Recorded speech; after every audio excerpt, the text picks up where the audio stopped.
heavy demand on your physical stamina, a heavy demand. If you want to have the demand met, you must have good health. That's a simple logic.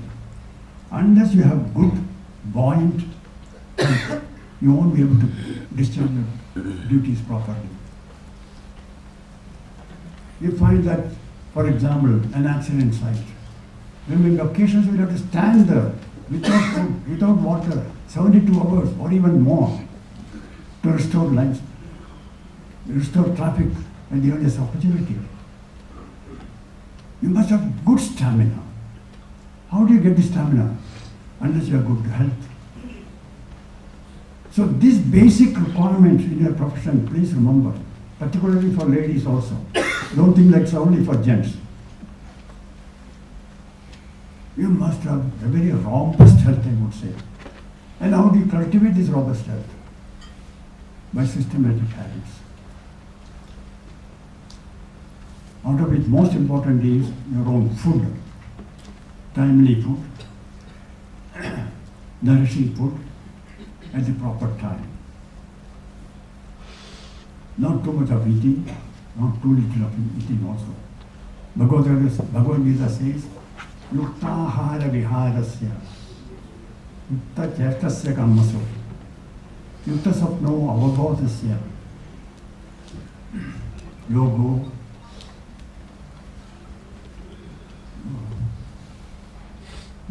bhavadi dukkha. Yogo bhavadi dukkha. I'm not able to remember it so well. It only means whatever you do should be in moderation. Whether it is food, it should be in moderation.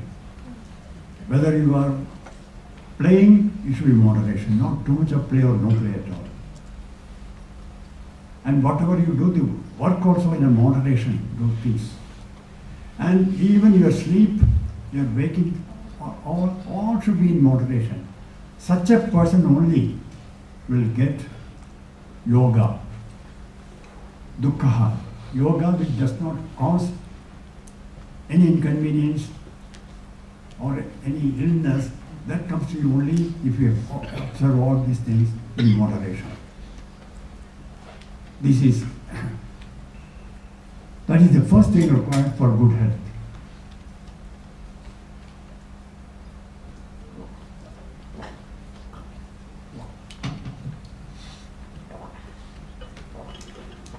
Second thing is adequate sleep.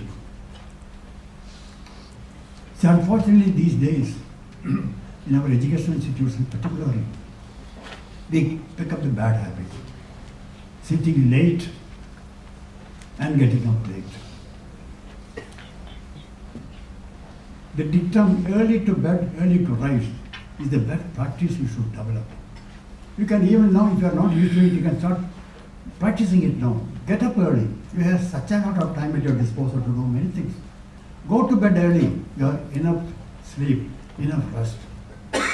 Don't waste your time unnecessarily in front of the TVs or playing with your cell phones or with other aids these days, which diverts most of your attention. What is required for your work, you do. Adequate sleep is very essential. And the third thing is ample exercise. Enough exercise is required. That is also moderation.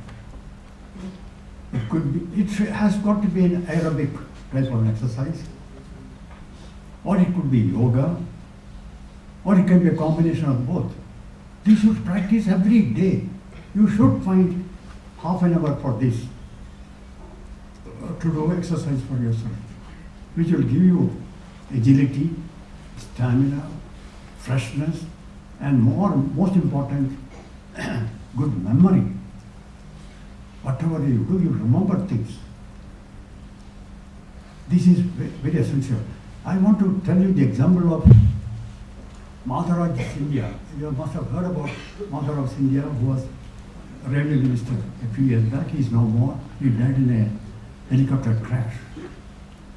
He was Maharaja of Sindhya Maharaja of Gaudi. He was my railway minister when I was member of engineering.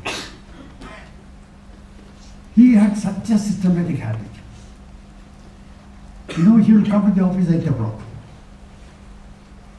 Until 5:30, or even 7 o'clock he will be in the office. But he used to tell the railway board members, because railway board members are all old people, and he was a very young man, 45, 50. He could sit at 7 o'clock or 8 o'clock. He used to say, after 5 o'clock, you are at liberty to go. Saturday, Sunday, he will be in his constituency. But he used to find half a day, half an hour every day for exercise. Why I came to know it was, I had to get a file signed by him very urgently about the posting of the chief engineer. To be clear from, in those days, members could post any officer within the same railway. If it's from railway,